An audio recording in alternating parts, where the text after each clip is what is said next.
আমি আর্জেন্টিনা ও মিশরের সেই ম্যাচের রেফারিকে বরখাস্ত করতে চাই এবং যেন সে আর কখনো বিশ্বকাপের মাঠে রেফারিং করতে না পারে। মেসি পেনাল্টি মিস করার পর এবং দল 0-2 গোলে পিছিয়ে থাকার কঠিন পরিস্থিতিতে তিনি দলকে নেতৃত্ব দিয়ে শেষ 13 মিনিটে টানা 3টি গোল করান।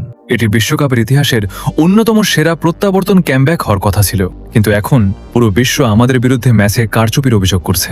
পুরো ম্যাচে আর্জেন্টিনা 13টি ফাউল করলেও একটি হলুদ কার্ডও পায়নি। অন্যদিকে মিশর 11টি ফাউল করলেও 5টি হলুদ কার্ড পেয়েছে। এমনকি রেফারির সিদ্ধান্তের প্রতিবাদ করায় মিশরের সহকারী কোচকেও সরাসরি লাল কার্ড দেখানো হয়। এই রেফারি পুরো বিষয়টাই নষ্ট করে দিয়েছে। তাকে পরবর্তী ইউরোপগামী ফ্লাইটে তুলে পাঠিয়ে দিতে হবে এবং যেন সে আর আমার সামনে না আসে। কিন্তু ম্যাচের ফলাফল পরিবর্তন করার কোনো উপায় আমার নেই। আমি শুধু মিশরের কাছে দুঃখ প্রকাশ করতে পারি। তবে আমি আবারও সবার কাছে পরিষ্কার করে বলতে চাই, ফিফা কখনোই আর্জেন্টিনাকে সুবিধা দেওয়ার কোনো নির্দেশ দেয়নি। আগামী ম্যাচগুলোতে আমি নিজেই রেফারি নির্বাচনের প্রক্রিয়ায় নজর রাখব। আমরা পুরো বিশ্বকে প্রমাণ করতে চাই যে আমরা মোটেও মেসিকে বিশেষ সুবিধা দিচ্ছি না।